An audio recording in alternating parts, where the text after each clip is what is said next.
사도신경으로 신앙을 고백하시겠습니다. 전능하사 천지를 만드신 하나님 아버지를 내가 믿사오며 그 외아들 우리 주 예수 그리스도를 믿사오니 이는 성령으로 잉태하사 동정녀 마리아에게 나시고 본디오 빌라도에게 고난을 받으사 십자가에 못 박혀 죽으시고 장사한 지 사흘 만에 죽은 자 가운데서 다시 살아나시며 하늘에 오르사 전능하신 하나님 우편에 앉아 계시다가 저희로서 산자와 죽은 자를 심판하러 오시리라. 성령을 믿사오며 거룩한 공예와 성도가 서로 교통하는 것과 죄를 사하여 주시는 것과 몸이 다시 사는 것과 영원히 사는 것을 믿사옵나이다. 아멘. 찬송가 191장 찬송하시겠습니다.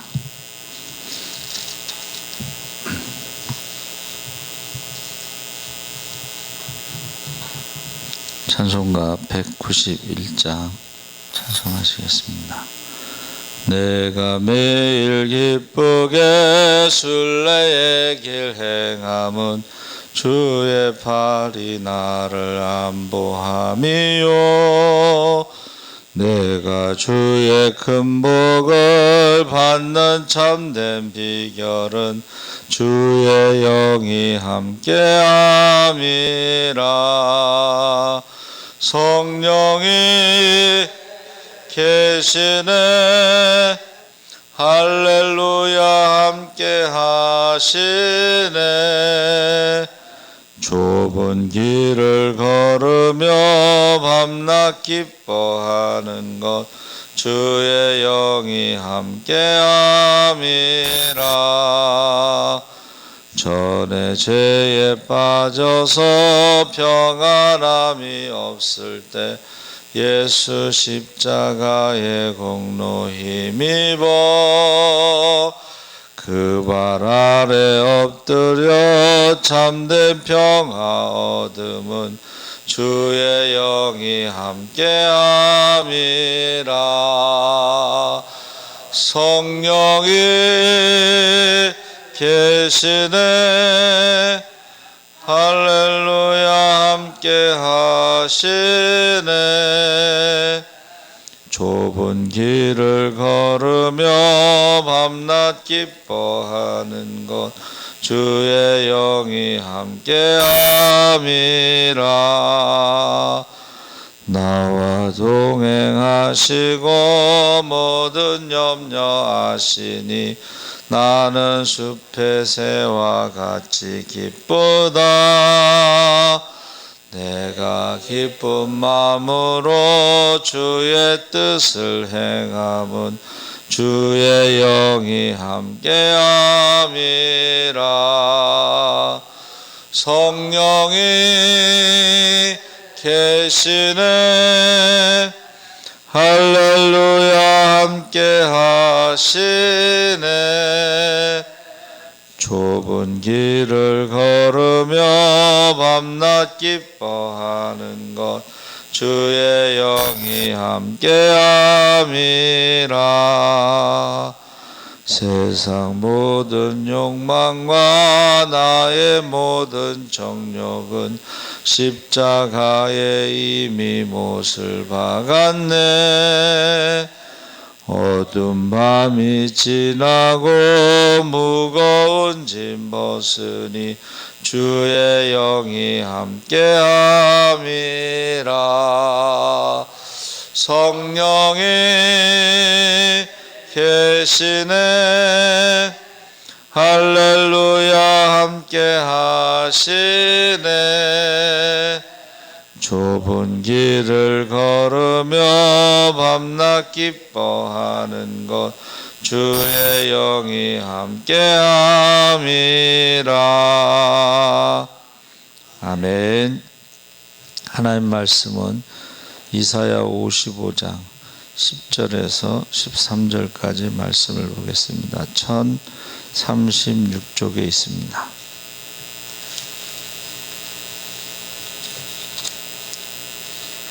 55장 10절 10절에서 13절까지 다 같이 읽겠습니다. 이는 비와 눈이 하늘로부터 내려서 그리로 되돌아가지 아니하고 땅을 적셔서 소출이 나게 하며 싹이 나게 하여 파종하는 자에게는 종자를 주며 먹는 자에게는 양식을 줌과 같이 내 입에서 나가는 말도 이와 같이 헛되이 내게로 되돌아오지 아니하고 나의 기뻐하는 뜻을 이루며 내가 보낸 일에 형통함이니라. 너희는 기쁨으로 나아가며 평안히 인도함을 받을 것이요 산들과 언덕들이 너희 앞에서 노래를 바라고 들의 모든 나무가 손뼉을 칠 것이며 잣나무는 가시나무를 대신하여 나며 화석류는 찔레를 대신하여 날 것이라. 이것이 여호와의 기념이 되며 영영한 표징이 되어 끊어지지 아니하리라. 아멘. 할렐루야. 네, 좋은 아침입니다. 잘 오셨습니다. 감사합니다. 주의 입에서 나오는 말씀이라는 제목으로 말씀을 나누려고 합니다. 히브리어에서는 이 말씀이요 물에 비유되고 있습니다. 물. 말씀과 물의 공통점은 생명을 살리는 것입니다. 그래서 우리나라도 1년의 강수량이 1300에서 1500인데 하절기 장마기간에 집중되고 있습니다. 장마기간에 한 700에서 800mm 정도 반 이상이 오는 거죠. 그래서 우리나라는 그래도 이 사계절이 그래도 뚜렷한 편이죠. 근데 반대로 1년 내내 비가 거의 오지 않는 곳도 있습니다. 이것을 이제 사막화 현상, 지구 온난화, 지구 기후 변화로 점점 사막이 늘어나고 있다. 그래서 또 어떤 곳은 1년 내내 눈이 녹지 않는 곳도 있습니다. 그래서 우리나라를 금수강산이다. 사계절이 뚜렷하고 그리고 이제 우리가 강원도 평창에서 동계 올림픽을 하면서 우리나라가 그랜드 슬럼이라고 그래서 하계 올림픽 때 88년도에 1만 불 시대, 2002년 월드컵 때 2만 불 시대. 그래서 이 88 올림픽 전에는요, 사람들이 대한민국이 어디 있는지도 몰랐다고 그래요. 그 올림픽을 통해서 이제 대한민국이 알려지고 월드컵을 통해서 대한민국이 알려져서 선교사님들이 굉장히 큰 도움을 받았다고 그래요. 대한민국으로 지금은 뭐 이제 한류 열풍 때문에 많은 사람들이 한국을 잘 알고 있죠. 그래서 그랜드 슬럼이라는 것은 동계올림픽 또 세계 육상 선수권 대회를 포함해서 모든 그 세계적인 대회를 여는 것인데 6번째 국가 우리나라가. 그래서 동계올림픽이 열릴 수 있다는 건 겨울이 있다는 것이고 또 하계올림픽이 열리는 것은 여름이 있다는 것이죠. 그래서 지금 일본의 지금 우한 폐렴 때문에 올림픽이 무산됐죠. 그래서 지금 엄청난 손해를 보고 있는 것으로 알고 있는데 오늘 말씀에 비와 눈이 하늘로부터 내려서 그리로 되돌아가지 아니하고 그래서 이 비와 눈 또 이슬이 내리지 않으면 결국 사막화가 되는 거죠. 말씀이 물에 비유됐을 때 말씀이 없으면 그래서 마지막 때에 양식이 없어 기근이 아니고 물이 없어 기갈이 아니고 하나님의 말씀이 없어 기근이다. 기갈이다. 그러니까 우리나라만 지금 십자가가 많이 있고 기독교 방송이 많이 있지, 우리나라를 떠나면 교회 찾기가 힘듭니다. 그리고 뭐 방송에서 기독교 방송도 거의 없죠. 우리나라만 이제 그런 현상이 있는 거죠. 그래서 기독교는 말씀의 종교다. 그래서 하나님 말씀으로 천지를 창조하셨는데, 우리가 하나님의 형상대로 지음받은 것 중에 말의 힘이 있습니다. 말의 힘. 하나님의 말씀은 창조의 힘이 있고, 우리 인간의 말에는 땅을 다스리고 정복할 수 있는 힘이 있어요. 그래서 이 말을 잘 해야 되는데, 이 동양의 유교 교육은 말을 못하게 했죠. 그리고 이제 우리는 일제의 식민지 교육을 받아서 주로 주입식을 좀 나쁜 말로 말하면 세뇌시키는 거예요. 원래 초등학교가 그전엔 국민학교라고 그랬죠. 국민학교는 말 잘 들으라고 교육을 시키는 게 국민학교예요. 그래서 이제 일본에서요, 일본 사람의 우수성을 알리기 위해서 국가장학금을 주고 미국에 유학을 보냈어요. 첫 번째 시험에 성적표가 나왔는데 일본 사람이 자기가 1등을 할 줄 알았는데 꼴등을 했어. 꼴등. 그러니까 미국에서 시험은 주입식이 아니고 자기 의견을 얘기해야 돼요. 토론이에요. 토론. 자기 주장을 말해야 돼요. 그래서 망신을 당했다. 그러니까 말하는 훈련을 시키는 것은 내 생각을 말하고 상대방의 말을 듣고 서로 다르다는 것을 인정하는 거예요. 그게 미국의 위대함이에요. 다민족, 다문화, 다종교 국가임에도 불구하고 내 생각이 있고 다른 사람의 생각이 있고 그게 하나가 될 수가 있다는 거예요.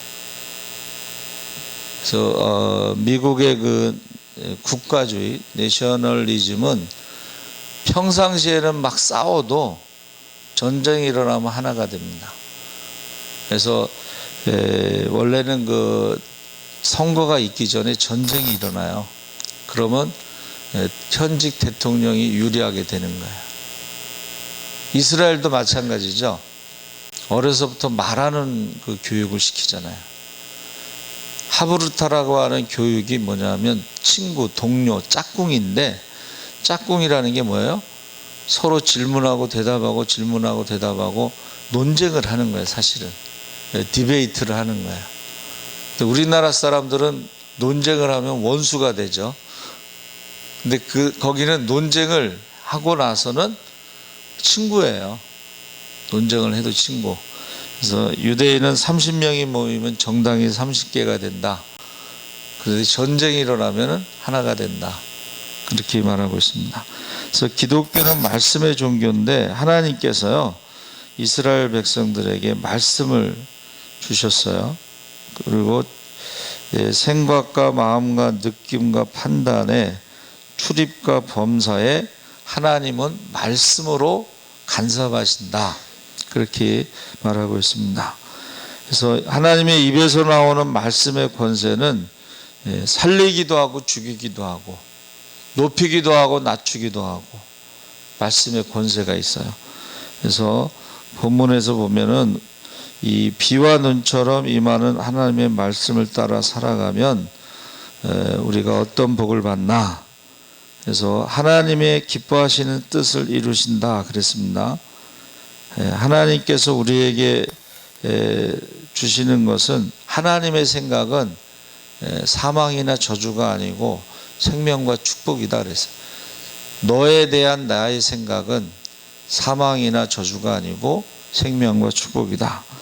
그래서 스토미 오마샨 기독교 유명한 여성 작가인데 여러 권의 책 중에 하나가 내 삶에 하나님의 뜻을 이루는 기도라는 책이 있습니다. 그래서 그가 예수 믿기 전에 자신이 조금씩 죽어가는 듯한 우울증에 걸렸어요. 기도 생활과 순종 생활을 하게 되면서 자신의 변화의 모습을 간증한 것이 내 삶에 하나님의 뜻을 이루는 기도. 그래서 초조하고 불안하던 자신의 일상이 주님께 맡기는 기도 생활을 하기 시작하면서 평안과 안정을 되찾고 기쁨과 감사 가운데 살아가게 된 간증이다. 그러니까 여러분, 그 불안이 있잖아요. 불안하면 기억력이 감소된다는 거예요. 그러니까 우리가 평안을 누린다는 것은 기억력이 감소되지 않는다는 거, 반대로. 그래서 주님께 맡기는, 우리가 그래서 믿음이라고 하는 영어 단어 중에 하나가 트러스트가 있어요. 신뢰하다. 맡기는 게 믿음이에요. 그러면서 평안과 안정을 찾고 기쁨과 감사로 살아가게 됐다. 그래서 그녀가 과거의 모습, 현재의 모습을 비교하면서 하나님의 뜻을 이루어가는 기도 생활에 대해서 쓴 책입니다. 하나님의 뜻을 찾기 전에는 공허하고 불안하고 자신이 하나님의 자신을 향하여 계획과 섭리를 깨달은 다음부터는 모든 것이 단순한 삶이 됐다. 우리가 이제 흔히 심플 라이프라고 그러는데, 왜 우리가 불안해하는가? 복잡하게 생각해서 그래요. 어렵게 생각해서 그래요. 믿음은 내가 무엇을 하려고 하는 복잡한 생각, 계산하는 게 아니에요. 그냥 하나님 앞에 맡기는 거예요. 그래서 우리가 어제 새벽 기도인가요? 그 말씀을 기둥, 불기둥을 바라보는데, 여러분 보세요. 40년 동안 뭐 했어요? 안식일을 지키며 예배드렸어요. 항상 구름 기둥과 불기둥을 바라봤어요. 그건 뭐예요? 하나님이 우리와 함께 하신다는 거예요. 불안하지 않다는 거예요. 안정되다는 거예요. 그리고 하나님이 우리를 인도하신다는 거예요. 그 훈련을 40년 동안 한 거예요. 그 훈련을. 그래서 우리가 이 삶이요, 하나님께 맡기는 기도 가운데 단순해져야지 불안하지 않고 평안하다는 것입니다. 그래서 그가 이제 주님 어디로 가는지 인도해 주세요 이렇게 기도했더니, 다만 내 안에 거하라, 내가 모든 일을 제대로 되게 해준다. 한마디로 말하면 내가 다 책임질게, 이 말이에요. 저도 전도사로 임명했을 때 못한다고 그랬더니 목사님이 다 책임진다고. 그래가지고 자라는 교회에서 신학교 2학년 때 교육전사로 활동했는데, 시작됐는데 다 책임진다고, 하나님이 다 책임지신다고 지금 말씀하시는 거예요. 그래서 우리가 순종의 기본 원칙, 로마서 12장 2절에 하나님의 선하시고 기뻐하시고 온전하신 뜻이 무엇인지 분별을 하도록 하라. 그래서 그 앞에 뭐라고 나왔어요? 너희는 이 세대를 본받지 말고 오직 마음을 새롭게 함으로 변화를 받아. 그러니까 이 세대는 뭐예요? 바람에 나는 겨와 같이 흔들리고 이리 가고 저리 가고 불안하다는 거야. 그래서 지금 그 젊은 사람들이 지금 집을 사는데 희망이 안 보인다. 그래서 지금 주식으로 막 몰려간다. 근데 이 주식이 그냥 자기 돈으로 하면 괜찮은데 빚을 내서 하면은 이게 잘못될 수가 있어요. 그렇죠? 그런 거를 염려하더라고. 이 젊은 세대에게 희망이 없는 거예요, 지금. 희망이. 그러니까 이 세대를 본받지 말고 마음을 새롭게 하고 변화를 받으라. 이 세 가지를 계속해서 우리가 반복적으로 자문해 나가야 된다는 것입니다. 내가 지금 세상에 지금 휩쓸려 가는가? 바람에 나는 겨와 같은가? 계속 질문해야 된다는 거죠. 그래서 예수님이 제자들에게 가르쳐 주신 주님의 기도는 뜻이 하늘에서 이루어진 것 같이 땅에서도 이루어지이다. 그러니까 신앙생활하면서 계속 나를 향하신 하나님의 기뻐하신 뜻이 무엇인가. 그래서 우리가 에녹 시대에 10명의 노아까지 10명의 사람들의 평균 수명이 900세가 넘습니다. 그런데 에녹은 300세까지 살았잖아요. 그렇죠? 300년. 365세에 죽었어요. 65세서부터 에녹이 300년 동안 동행하더라. 그러면 오래 사는 게 중요하냐? 아니면 하나님과 동행하는 삶이 중요하냐? 그 900세 이상 산 사람들에 대한 기록은 없어요. 그냥, 그렇죠? 근데 300세까지 300년 동안 하나님과 동행한 에녹에 대해서만 기록하고 있습니다. 그래서 저와 여러분이 지금 어떻게 사느냐가 중요한 것이지 오래 100년을 살든 1000년을 살든 그게 중요한 게 아니다는 것을 에녹을 통해서 보여주고, 다윗이 유언할 때요, 아들 솔로몬에게 명령하여 내가 이제 세상 모든 사람이 가는 길로 가게 되었노니 너는 힘써 대장부가 되고 내 하나님 여호와의 명령을 지켜 그 길로 행하여 그 법률과 계명과 율례와 증거를 모세의 율법에 기록된 대로 지키라. 그리하면 내가 무엇을 하든지 어디로 가든지 형통할지라. 여호와께서 내 일에 대하여 말씀하시기를 만일 내 자손들이 그들의 길을 삼가 마음을 다하고 성품을 다하여 진실이 내 앞에서 행하면 이스라엘 왕위에 오를 사람이 내게서 끊어지지 아니하리라 하신 말씀을 확실히 이루게 하시리라. 할렐루야. 그러니까 지금 다윗의 유언이 뭐예요? 모세의 말씀대로 살아라. 40년 동안 광야에서도 법궤를 따라갔죠. 구름 기둥을 바라봤죠. 예배드리는 훈련을 했죠. 예배드리는 훈련. 그러니까 안식일 전날은 2배로 만나를 주셔서 안식일 날은 일하지 않아도 살아갈 수가 있었죠. 그래서 우리가 이 말씀, 흥망성쇠, 그 예배를 드리면 흥하고 예배를 드리지 않으면 망한다, 그런 뜻이 있다고 그랬죠. 그래서 우리가 항상 이 예배자의 삶을 살아가는 것이 기념이 되고 표징이 된다. 그래서 그 말씀대로 살으라고 하면서 이제 뒤에 나오죠. 그래서 제가요 말씀을 준비하다 보니까는 항상 나오는 그 검색어에 나오는 인물이 벤자민 프랭클린하고 록펠러가 나와요.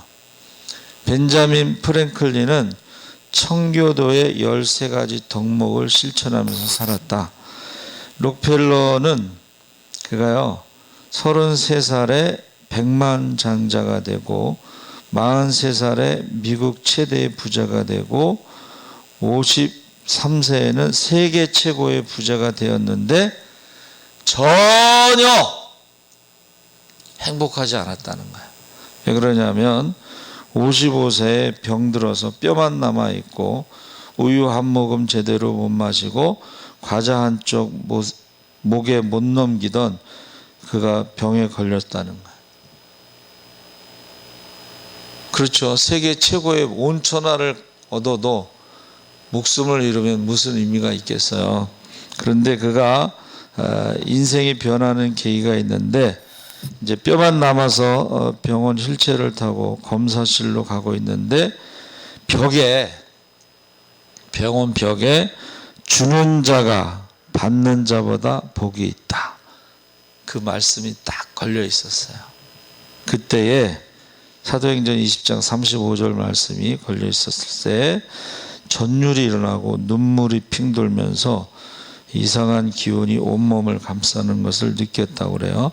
그리고 잠시 후에 시끄럽게 다투는 소리에 눈을 떠보니까 입원실 입구에서 입원비가 없는 어머니가 딸을 입원시켜달라고 조르고 있었어요. 병원에 지금은 모르겠는데 그 전에 선불이 있었어요.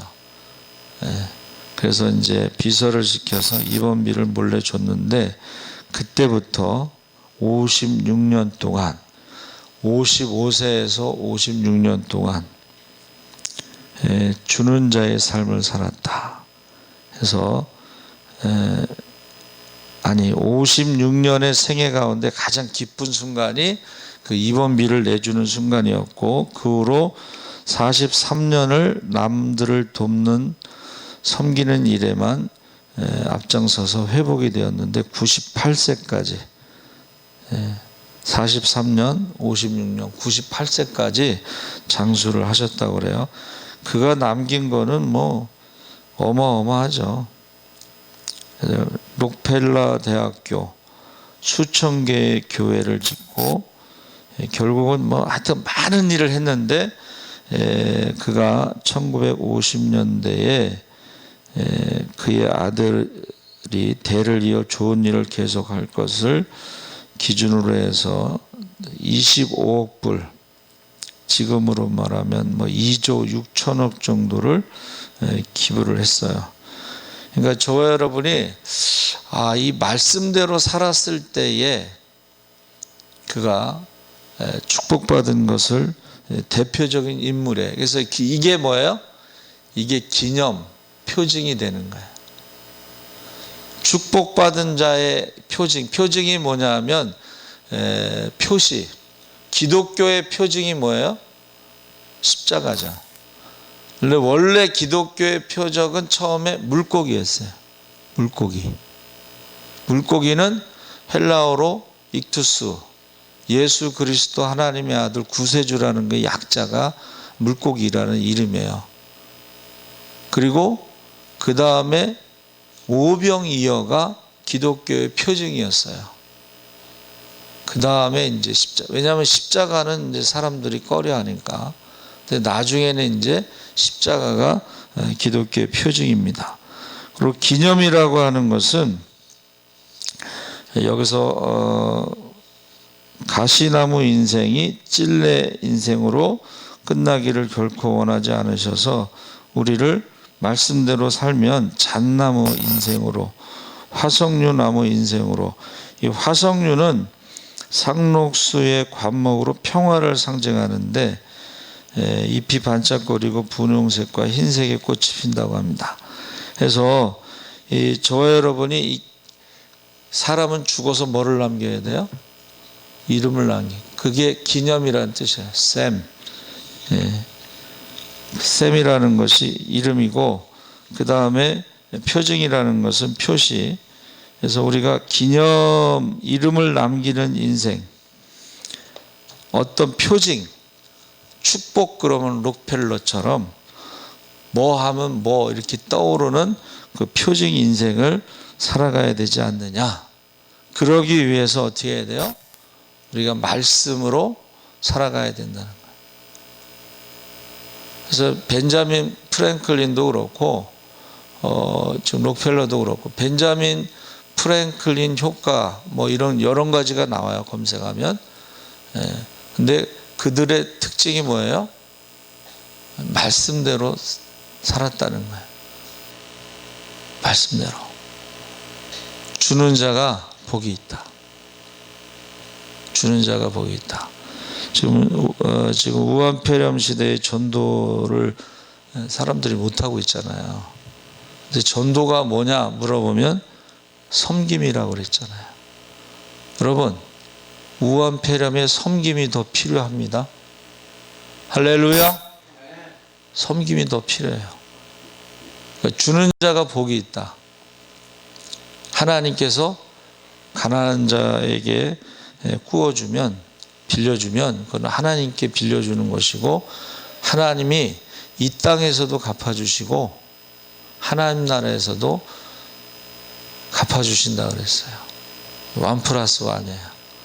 그래서 우한폐렴의 전도가 안 된다는 것은 몰라서 그러는 거예요. 전도는 섬기는 거예요. 섬기는 거. 여러분, 주위에 이제 겨울이 되면서 주위에 독거노인이라든가 소년 소녀 가장이라든가 혼자 사시는 외로운 사람이라든가 그들을 섬기는 게 지금 우리가 전도의 어떤 기회가 온 거예요. 그래서 저와 여러분이 한번 말씀대로 단순하게 하나님 앞에 맡기고 하나님이 말씀하신 대로 순종할 때에 약속하신 축복을 받으시고 기념이 되고 표징이 되시기를 주의 이름으로 축원합니다. 아멘. 살아계신 하나님 아버지, 사람이 떡으로만 살 것이 아니고 여호와의 입에서 나오는 말씀으로 산다고 했습니다. 말씀은 물과 같고 우리에게 생명을 주시고 열매를 주시고 풍성하게 하신다고 했습니다. 이 물이 흘러가게 하시옵소서. 24시간 365일 기적의 축복의 물이 계속해서 흘러가게 하여 주시옵소서. 감사하며 예수님의 이름으로 기도합나이다. 아멘. 하늘에 계신 우리 아버지여,